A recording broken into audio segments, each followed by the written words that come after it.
Hello students, welcome to my channel. तर आजच्या व्हिडिओमध्ये आपण MSCB AE आणि JEEसाठीचा इलेक्ट्रिकलचा सिलेबस बघणार आहे डिटेलमध्ये. ओके, तर जर तुम्ही MSCB AE आणि JEEसाठी अस्पिरंट्स असाल तर हा व्हिडिओ नक्कीच तुमच्यासाठी यूजफुल असणार आहे, हेल्पफुल असणार आहे अशी मला खात्री आहे. सो प्लीज हा व्हिडिओ शेवटपर्यंत नक्की पहा आणि जर तुम्हाला हा व्हिडिओ आवडला तर तुमच्या कलिग्सला लाईक, शेअर अँड सबस्क्राईब करा. ओके, तर चला व्हिडिओला स्टार्ट करूया.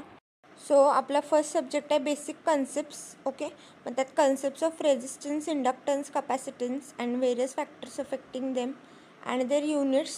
त्यानंतर concepts of current, voltage, power, energy and their units. त्यानंतर डेल्टा स्टार कन्व्हर्जन्स, म्हणजे स्टार टू डेल्टा असेल किंवा डेल्टा टू स्टार कन्व्हर्जन असेल ते तुम्हाला करता आलं पाहिजे. त्यानंतर नेक्स्ट सब्जेक्ट आहे सर्किट लॉज.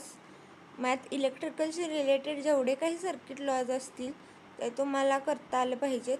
ओके, मग त्यात किर्चॉफ्स लॉज आले, म्हणजे KVL आलं, KCL आलं. KVL म्हणजे किर्चॉफ्स व्होल्टेज लॉ आणि KCL म्हणजे किर्चॉफ्स करंट लॉ. ओके, त्यानंतर circuit solution by using different network theorems. Network theorems कुठले कुठले आले? सुपरपोजिशन थेरम आला, रेसिप्रोसिटी थेरम आला, नॉर्टन्स थेरम आला. तर हे सगळे थेरम यूज करून तुम्हाला सर्किट सॉल्व करायचं असतं किंवा त्याचं सोल्युशन फाइंड करायचं असतं. त्यानंतर आलं टू पोर्ट नेटवर्क्स. मग टू पोर्ट नेटवर्क्स म्हणजे काय? त्याचे पॅरामीटर्स कोणते कोणते आहेत? H पॅरामीटर झालं, Z पॅरामीटर झालं. मग ते कसं फाइंड करणार आहे आपण, ते तुम्हाला सॉल्व करता आलं पाहिजे. त्यानंतर नेक्स्ट सब्जेक्ट आहे मॅग्नेटिक सर्किट्स. यात concepts of flux, MMF, reluctance, permeance and their units. त्यानंतर डिफरंट मॅग्नेटिक मटेरियल्स आहेत, म्हणजे काय? डायमॅग्नेटिक मटेरियल आलं, पॅरामॅग्नेटिक मटेरियल आलं, फेरोमॅग्नेटिक मटेरियल आलं.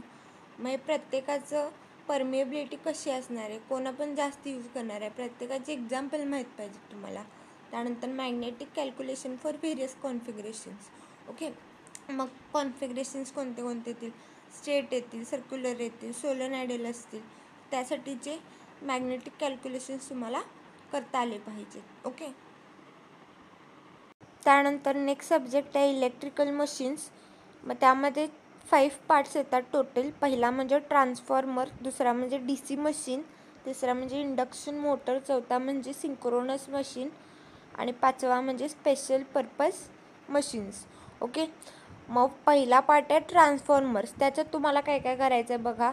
कन्स्ट्रक्शन असेल, ऑपरेटिंग प्रिन्सिपल असेल, इक्विव्हॅलंट सर्किट, प्रायमरीला रेफर करून ट्रान्सफॉर्मरचं इक्विव्हॅलंट सर्किट कसं असणार आहे, सेकंडरीला रेफर करून ट्रान्सफॉर्मरचं इक्विव्हॅलंट सर्किट कसं असणार आहे ते. त्यानंतर त्याचं व्होल्टेज रेग्युलेशन कसं असणार आहे. त्यानंतर त्याची लॉसेस अँड एफिशियन्सी, लॉसेस कोणते कोणते असणार आहेत, त्याची एफिशियन्सी कशी असणार आहे, मॅक्झिमम एफिशियन्सीची कंडिशन काय आहे, त्याचा फॉर्म्युला. त्यानंतर effect off voltage, frequency and waveform on losses. Okay, त्यानंतर व्हेरियस टेस्ट, म्हणजे टेस्ट आपण कोणते कोणते परफॉर्म करणार आहे ट्रान्सफॉर्मरवरती आणि त्या प्रत्येक टेस्टचं आउटपुट काय भेटणार आहे किंवा काय कॅल्क्युलेट करणार आहे आपण त्यातून ते माहीत पाहिजे. त्यानंतर parallel operation of singular 3 phase transformers, म्हणजे 3 फेज किंवा सिंगल फेज ट्रान्सफॉर्मरचं जर आपल्याला पॅरलल ऑपरेशन करायचं असेल तर त्याची नीड काय आहे आणि त्यासाठीचे एसेन्शियल कंडिशन्स कोणत्या कोणत्या आहेत हे तुम्हाला माहीत पाहिजे. त्यानंतर नेक्स्ट पार्ट आहे DC मशीन्स. मग त्यात तुम्हाला काय काय करायचं आहे बघा. त्याचं कन्स्ट्रक्शन असेल, ऑपरेटिंग प्रिन्सिपल असेल, जनरेटर्स आणि मोटर्सचं. त्यानंतर त्याचे कॅरेक्टरिस्टिक्स असतील. त्यानंतर starting and speed control of Motors, मोटरचे स्टार्टिंग मेथड्स कोणते कोणते आहेत किंवा त्याचे स्पीड कंट्रोल मेथड्स कोणते कोणते आहेत हे तुम्हाला माहीत पाहिजे. त्यानंतर मेथड्स ऑफ ब्रेकिंग, म्हणजे मोटर्सला ब्रेकिंग करण्यासाठी आपण कोणकोणते मेथड्स वापरतो ते माहीत पाहिजे. त्यानंतर लॉसेस अँड एफिशियन्सी. ओके, मग लॉसेस कोणते कोणते होणार आहेत, एफिशियन्सी कशी असणार आहे हे तुम्हाला माहीत पाहिजे. त्यानंतर टेस्ट कोणते कोणते परफॉर्म करतो आणि प्रत्येक टेस्टचं आउटपुट काय असणार आहे ते तुम्हाला माहीत पाहिजे. ओके, त्यानंतर नेक्स्ट पार्ट आहे इंडक्शन मोटर्स. यामध्ये construction, operating principle, torque equation कसं असणार आहे, कसं कॅल्क्युलेट करणार आहे आपण. त्यानंतर त्याचे स्टार्टिंग मेथड्स, लॉसेस कोणते कोणते होणार आहेत. त्यानंतर कॉगिंग अँड क्रॉलिंग हे कन्सेप्ट्स काय असतात, त्याचे डेफिनेशन, प्लस त्याने काय काय इफेक्ट होतो एखाद्या इंडक्शन मोटरमध्ये ते आपण कसं रिड्यूस करणार आहे ते तुम्हाला माहीत पाहिजे. ओके. त्यानंतर नेक्स्ट पार्ट आहे सिंक्रोनस मशीन्स. यामध्ये त्याचं कन्स्ट्रक्शन असेल, 3 फेज EMF कसा जनरेट होतो त्याचं जनरेशन असेल, त्यानंतर आर्मेचर रिॲक्शन त्याची मिनिंग काय आहे, कधी होतं ते, त्याचे इफेक्ट काय काय असणार आहेत एखाद्या मशीनमध्ये, मग ते रिड्यूस करण्यासाठी आपण कोणते कोणते मेथड्स वापरणार आहे ते माहीत पाहिजे. त्यानंतर व्होल्टेज रेग्युलेशन कसं असणार आहे, पॅरलल ऑपरेशन ऑफ 2 अल्टरनेटर्स म्हणजे सिंक्रोनस जनरेटर्स. मग त्याचं जर आपल्याला पॅरलल ऑपरेशन करायचं असेल तर त्याची गरज काय आहे आणि त्यासाठी एसेन्शियल कंडिशन्स कोणत्या कोणत्या आहेत ते तुम्हाला माहीत पाहिजे. त्यानंतर मेथड्स ऑफ सिंक्रोनायझिंग म्हणजे काय, ओके. त्यानंतर active and reactive power control. त्यानंतर स्टार्टिंग मेथड्स कोणत्या कोणत्या आहेत आणि त्याचे ॲप्लिकेशन्स हे तुम्हाला माहीत पाहिजे. ओके. यानंतर नेक्स्ट पार्ट आहे स्पेशल मशीन्स. मग यामध्ये हिस्टेरेसिस मोटर्स आले, युनिव्हर्सल मोटर्स आले, AC सिरीज मोटर्स आले. मग या प्रत्येकाचे स्पेसिफिकेशन्स असतील, त्याचे ॲप्लिकेशन्स असतील, हे तुम्हाला माहीत असणं गरजेचं आहे. ओके.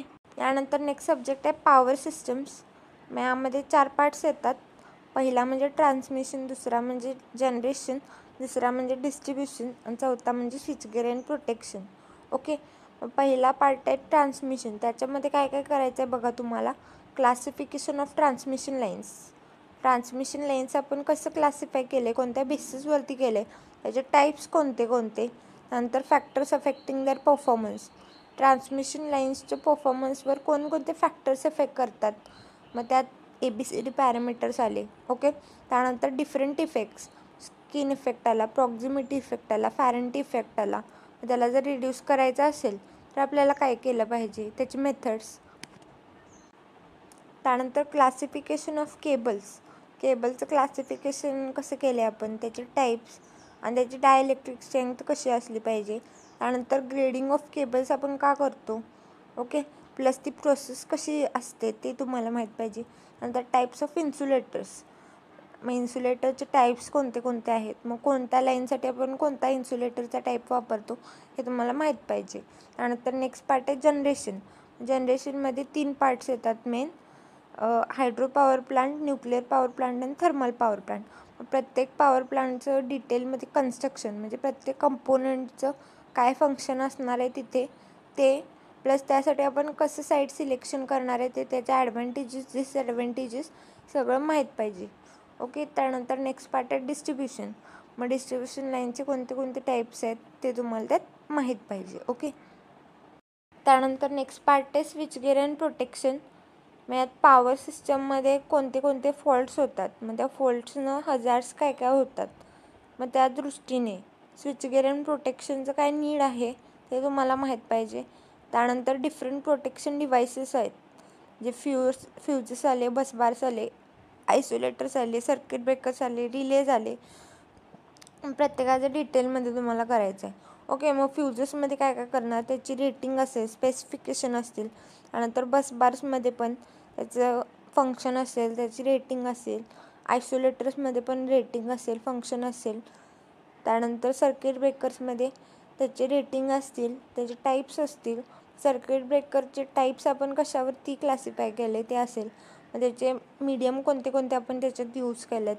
त्यानंतर रिलेजचं फंक्शन काय आहे, मग रिलेज कोणत्या फंक्शनसाठी कोणता रिले आपण वापरणार, तो जो चार्ट आहे तो तुम्हाला आला पाहिजे. ओके. त्यानंतर नेक्स्ट सब्जेक्ट आहे इलेक्ट्रिकल अँड इलेक्ट्रॉनिक्स मेजरमेंट. मग त्यामध्ये 2 पार्ट्स येतात, इलेक्ट्रिकल मेजरमेंट आणि इलेक्ट्रॉनिक्स मेजरमेंट. मग इलेक्ट्रिकल मेजरमेंटमध्ये काय करायचं आहे तुम्हाला, तर इन्स्ट्रुमेंट्सचं क्लासिफिकेशन आपण कसं केलं ते.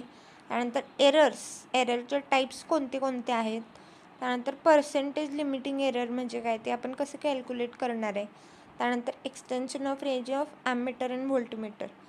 मग जर आपल्याला ॲममीटर आणि व्होल्टमीटरची रेंज एक्सटेंड करायची असेल तर त्यासाठीचा फॉर्म्युला माहीत पाहिजे तुम्हाला ॲममीटर व्होल्टमीटरसाठी.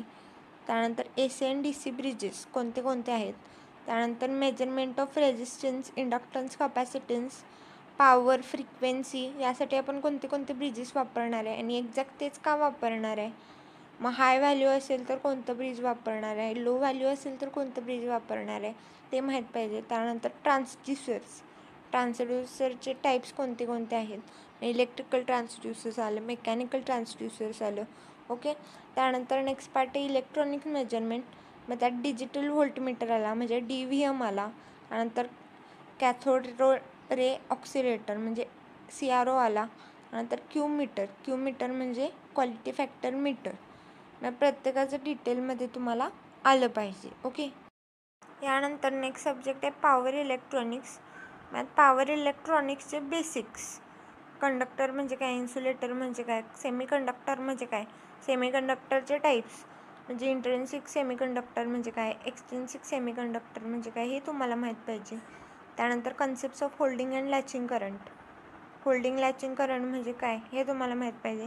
त्यानंतर डिफरंट पॉवर इलेक्ट्रॉनिक्स डिव्हायसेस. कोणते कोणते पॉवर इलेक्ट्रॉनिक डिव्हायसेस आले, डायोड्स आले, ट्रायोड्स आले, थायरिस्टर आले, ट्रान्झिस्टर्स आले, इन्व्हर्टर्स आले, रेक्टिफायर्स आले, चॉपर्स आले, सायक्लो कन्व्हर्टर्स आले. तर प्रत्येक पॉवर इलेक्ट्रॉनिक डिव्हाइस तुम्हाला डिटेलमध्ये माहीत असणं गरजेचं आहे. त्यानंतर नेक्स्ट सब्जेक्ट आहे ॲनालॉग अँड डिजिटल इलेक्ट्रॉनिक्स. यामध्ये परत 2 पार्ट्स पडतात. एक म्हणजे ॲनालॉग इलेक्ट्रॉनिक्स आणि दुसरा म्हणजे डिजिटल इलेक्ट्रॉनिक्स. मग ॲनालॉग इलेक्ट्रॉनिक्समध्ये तुम्हाला बेसिक आणि युनिव्हर्सल गेट्स कोणते कोणते आहेत हे माहीत पाहिजे. त्यानंतर सेमीकंडक्टर फिजिक्स जे की पॉवर इलेक्ट्रॉनिक्समध्ये बघितले थोडेफार त्यातलं तुम्ही करू शकता. त्यानंतर नेक्स्ट आहे डिफरंट कॉन्फिगरेशन्स. मग CE कॉन्फिगरेशन असेल, CB कॉन्फिगरेशन असेल, CC कॉन्फिगरेशन असेल. CE कॉन्फिगरेशन म्हणजे काय, कॉमन एमिटर कॉन्फिगरेशन असेल. CB म्हणजे काय, कॉमन बेस कॉन्फिगरेशन असेल. CC कॉन्फिगरेशन म्हणजे काय, कॉमन कलेक्टर कॉन्फिगरेशन असेल. याचं जे काही टेबल आहे ते तुम्हाला माहीत पाहिजे. त्यानंतर ऑसिलेटर्स म्हणजे काय आणि त्याचं क्लासिफिकेशन कसं केलं आहे. नंतर पॉवर ॲम्प्लिफायर्स म्हणजे काय, त्याचं क्लासिफिकेशन आपण कसं केलं आहे. फीडबॅक ॲम्प्लिफायर्स म्हणजे काय, त्याचं क्लासिफिकेशन आपण कसं केलं आहे हे तुम्हाला माहीत पाहिजे.